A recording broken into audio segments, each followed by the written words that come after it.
morning, everybody, and welcome to today's webinar with HRLocker. My name is Christelle Rinn, and I'm the COO here at HRLocker. So today what we're going to be going through is the HRLocker project management section that we have, and we're going to be releasing it in the next few weeks. So what I'll be going through is the structure of how the program management works within HRLocker. So in regards to from the portfolio to the program and to the project. So as always, the webinar will be recorded and it'll be sent to you guys afterwards. So if you need to go through anything more in depth. And I also have Jenny with me today who will be manning the Q&A section. So at any time, if you have any questions, if you want to pop them into the questions and answer section, and I'll try to get to as many questions as I can. Okay. So within HRLocker, we have this new project section. So for those of you, I'm just conscious that there's a number of different companies on this morning, some who are customers and some who we're just speaking to for the first time. So in regards to where I am at the moment, I'm logged into HRLocker. And as you can see, we have a number of different modules, and the project management section sits here. It's a new module here on the black ribbon, and it does integrate with the time on section. So I'll go through how that works. So in regards to the project management section here, so again, I am conscious that there's a lot of companies from a lot of different industries who may deal with project management in a different way. So we'll start at the top level. And again, if you have any questions or just feedback in regards to how you guys manage projects in your own company, it'd be great to have that feedback as well. But in regards to how we've actually set up the project management section in HRLocker, we do start at that portfolio level, and then we go into the program level, into the project level, and then into the task management. So for example, that portfolio level is that high level structure that is kind of your business led or your business objective. Then if we go down into the next section, it's your program level, and a program could have a number of different projects in it. And then in the project level, you'll have a number of tasks that individuals have to complete. Now, as with most things within HRLocker, depending on what way you use it within your company, you can make this, it's very adaptable. You should be able to kind of adapt it to how your company is currently doing task setting or project setting, or even budget setting around that. And that's very much what we've tried to really focus on, is that in terms of when you're looking at those projects within your company, when you start from the program level, you're looking at, well, what kind of budget had I anticipated? What budget am I setting? Who's going to be part of this program? Who's leading it? So what are the roles for people within the program? You can go down to as far as, how much is the cost of each of those people to me within this program. And if you want to get more in depth, you can look at, okay, well, how much in terms of what are we looking at in terms of hours these people are saying that it's going to be able to, that they can contribute to this program. And then you can filter that down to the projects as well. So I'll start here at the top, and I'll just give you an example of the way that I've broken it down, but we'll try to do it per industry as well. So I'm in the portfolio section here in the projects, and I've created a portfolio called HRLocker. So obviously that's our company. Within this portfolio that I've set up, I have a number of different programs, and I've set them out into our departments. So I've set it as an R&D, sales, marketing, finance, and customer success. So they're my programs, and I'm going to go into each one of them in a second. In those programs, so if you're all sticking with me, in those programs, that's the project I have, but you can have a number of different projects. And in that project, I have a number of different tasks assigned to people. But we'll just jump back up here there's my portfolio, and I'm going to go into the program here. So when I go into the program, I'll go back up to these reports in a second, but if I just scroll down here, you'll see that I can create the program name, create the program code, so we can generate unique codes, or you can just put in your own codes. That's a lot to do with your billing or your cost centers, things like that. When does my program start and end? So it can be, for example, it can be a full year. You can do it per quarter. We have some construction companies that may do it per project that they're doing if you're on site with somebody. Or, for example, we have some not-for-profits or charities on here as well, that maybe over a 12-month period you have a funding stream that you can put in as program as well. So you can put that start and end date here. What are the roles within this program? So I'll just open that for you. This is just an example of what I've done here. So I'm in the R&D section here. So my program is research and development. Within that research and development program, there'll be a number of roles that people will have to take. So I put in a senior development, QA, BA, that business analysis role, and junior developer. They're just an example of some roles that you can put in here, but they're totally customizable. So you can have any roles here that you want. You could have your construction manager or your tender manager, whatever it is in terms of your own company. Who's the actual project manager? So you can set that in the directory to make sure that your project managers are assigned as well. What's my overall budget?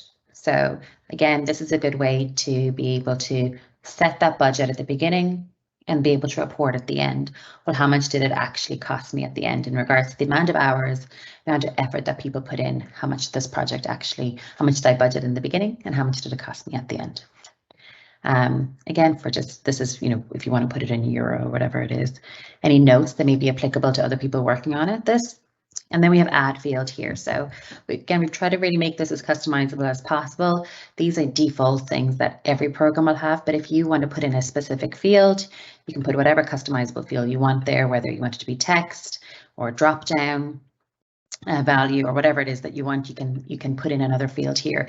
And that's, for example, if you're reporting on something specific that you can put in whatever field you want there as well. Okay.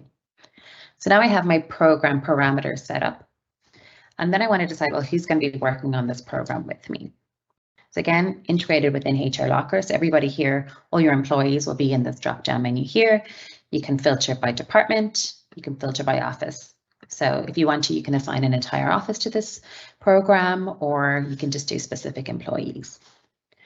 Once you assign the specific employees or departments or offices, whatever way you want to do it, you can decide on what cost center. So again, this is for billing and reporting. These are things that if they're relevant to you, you can report out to them. If they're not and you don't report out in cost centers, you just don't have to pull down that report. So the charge here, you see you can have completely different charges per role. What role? So I've previously we created the roles here. So I've assigned a role to each of these people. And if I want to, I can do the little pencil here. So I can change these as well. So maybe some people might be in that R&D, but maybe they could be in a marketing cost center as well. And the charge per hour and what role they're going to have as well. These hours will start to add up once people start doing tasks. I'll be able to see how many hours people have actually done against this. Okay. So now I've created the program. I put all my program members in place and put in all their roles as well. I've assigned a project manager. Now I want to get into the kind of the nitty-gritty, I suppose, about the actual projects, so the work to be done. So if I scroll down here, I can create a number of different projects. So I've created a new UI project here. And just going to press the little pencil here. You can see here I can create the name of the project. So there's a budget. So the projects have a budget within the program budget. So the program budget is the overall budget. Projects will have a different budget, but obviously they feed into the program budget. So the cost as well, start date, end date. So for example, the program I put in here is for the full year, but maybe this project is only for, you know, the Q4. So you can put that in as well for different projects. They don't have to align to the same. Estimated total hours. So say, for example, if we're looking at this project, I've spoken to the project manager, I've spoken to the team, and they're estimating that this project is going to take 100 hours and whatever notes you want to put there. You'll save that and it'll go here in the section here. You can create as many projects as you like. And again, they all fit under the umbrella of the program. Okay. Once we go into the project, this is where I start to assign the tasks out to people. And the tasks when I'm assigning to people will go into the individual's timesheets. Let's just have a look at Let's have a look at the questions before I just pop into the tasks, if that makes sense. So is this an additional optional module that we have to upgrade our package for? So Michaela, I'm not actually quite sure what package you're on. So if you come and talk to me afterwards, we can discuss what package you're on in regards to if this is, but it is an additional module. Is there a limit to the number of customizable fields per program? Which said there's no limit to the amount of customizable fields. So again, we're really just focused on that. We understand that programs and the projects are very customized, are very kind of unique to companies. So we've tried to put in the basic levels, but then obviously you can build them and make them more customizable as you go. Okay. So I'm just going to go back out here. You'll see at the top here, just to find my way around, we're still looking at that portfolio level. Portfolio is HRLocker. The program is R&D. And my project is the new UI project, which I'm in. And there's a number of different tasks that I have here. So for example, the first task I have here is for creating wireframes. So if I go into that, I can see I can assign this to different people and put in the amount of hours and the amount of the charging value as well for people. So for example, for this wireframe task that will appear on people's timesheets, I've said that I'd like it to appear in people's timesheets from the 25th of October to the 31st of December. So that's how long they have to do it. Let's say there's a budget of maybe, let's say, €5,000 for that. Okay, it's ongoing, so it's not complete yet. You see, once I put in the budget, it came in here as well. And then, so I've assigned one person to this task. So Jenny, I'm going to assign another person to this task as well. I can assign a number of people to the task. Okay, you'll see they've come in here, and now I can kind of look at, okay, well, David, what's his cost code? So again, depending on if you want to be using this for billing or whatever it is. So let's just put in the cost code being A1. How much does David charge per hour? So let's put in €100 there, and estimated effort. So let's say I've spoken to David and he's told me that this task is going to take him 10 hours to do. Okay, so now that task is going to be on his timesheet. We're familiar with how the timesheets look, so they'll go down here in the project section. The task will be there for them, and they'll be able to, sorry, clicked over there by accident. I'm ahead of myself. And they'll be able to see the task. They'll be able to see when the task starts, when they should be finished it. They'll be able to complete the task. So maybe if they finish it beforehand, they can just press complete. Or if it goes over date, they'll get a notification that their task hasn't been completed yet. And then I'll be able to report at the end of it to say, okay, David had estimated that there was going to be 10 hours done on that task, but in actual effect, at the end of the day, he did it in 12 hours or 5 hours, whatever. So you can look at the discrepancy in there and how much it actually cost me at the end of the day, if that makes sense.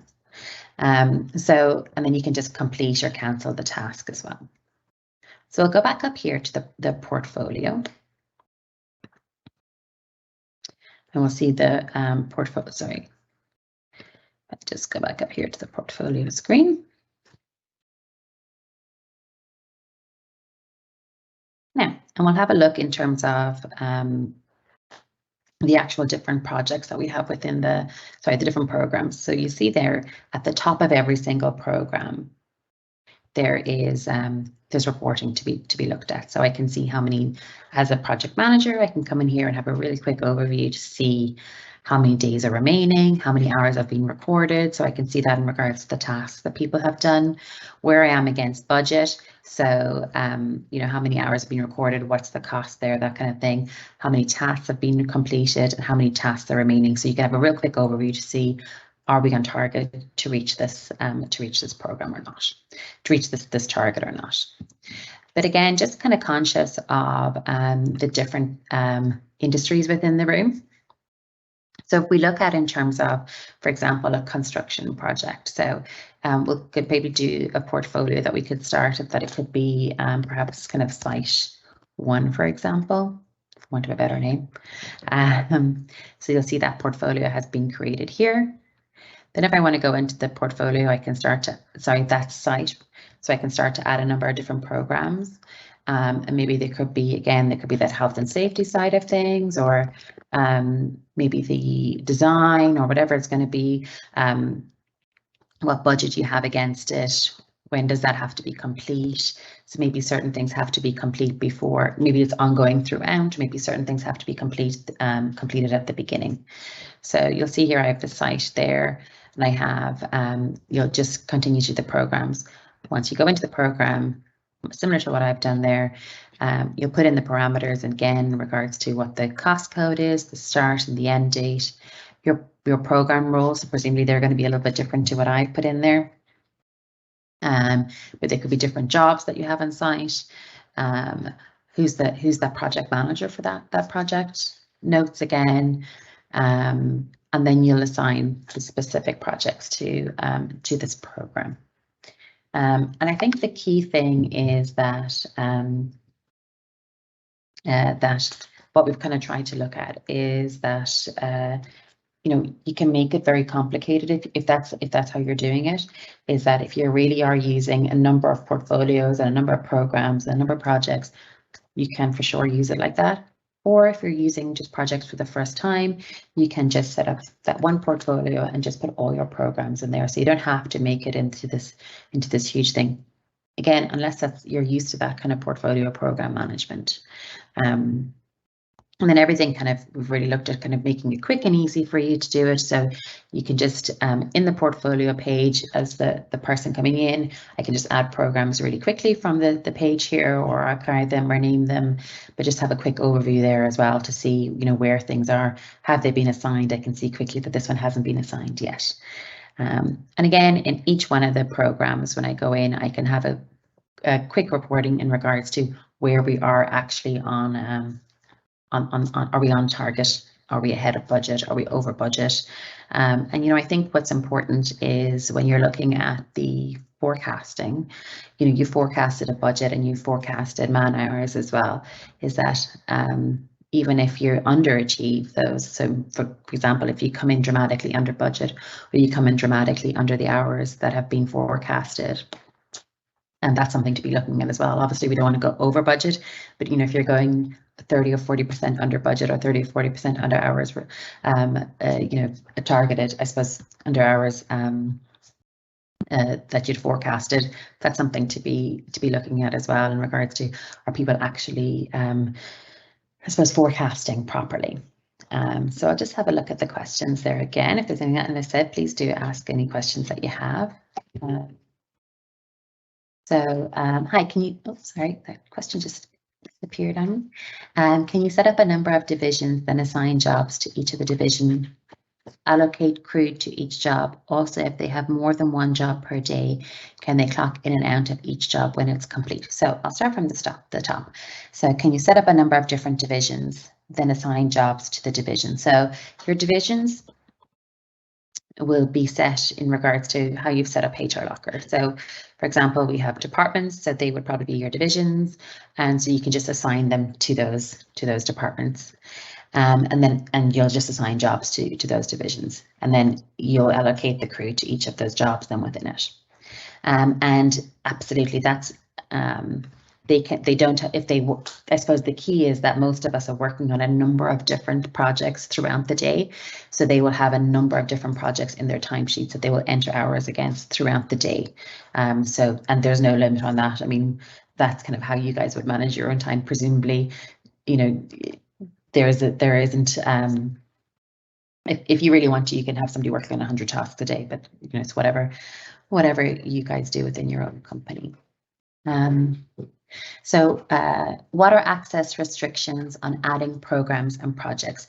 Ideally, we'd want to expand that out from our HR admins. So yeah, so much like with HRLocker, where you can add roles to people, you're going to be doing the same with your project managers. So for example, within HRLocker, you can add somebody as being a time off approver or a time on approver. They don't have to be the HR admin. So more than likely, yes, the HR people may be an admin of the system, but there'd be somebody who would be an admin of this section as well.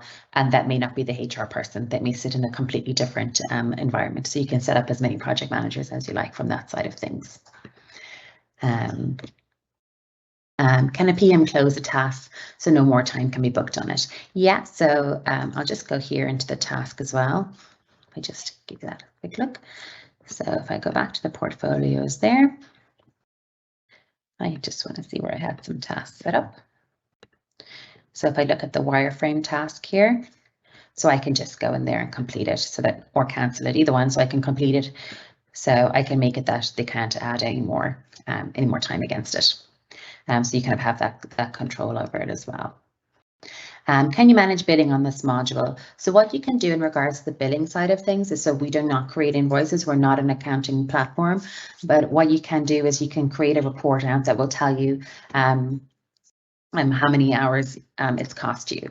So this charge per hour, which is an interesting one, and really depends on what way you kind of use it within your own company. This charge per hour can be used for two different things. Is one, it can be used for how much you're actually charging Jenny out to a client. So how much does it cost? So say, for example, if Jenny's contracted out to a client, for example, you may pay Jenny 50 euros an hour, but actually your contractor around has 150 euros an hour.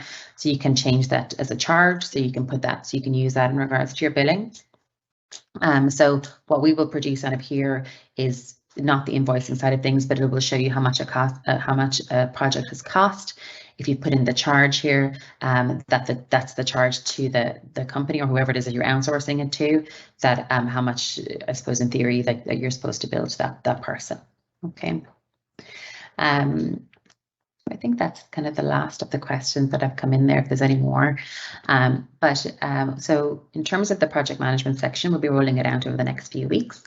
If there's anybody that from a HRLocker customer, or anybody who isn't using HRLocker, if they want to contact myself or the team, and we can set up some demos in regards to figuring out how you would use it within your own company, and go through a setup with you. And then for any companies who are maybe new to HRLocker, again, Jenny will send out all the information if you want to book a call with us to go through exactly how the project management system works, how it integrates within your time on and your time off section as well, and the overall reporting side of things as well. Again, love to hear your feedback afterwards in regards to what everybody thinks of the new module. We released a podcast on project management as well, which hopefully will be insightful to you guys, and that'll go out with the recording as well. So thank you everybody for taking the time to come on and listen to me yap away for the last half an hour. But lovely to see everybody again, and we'll talk to you all soon. Take care.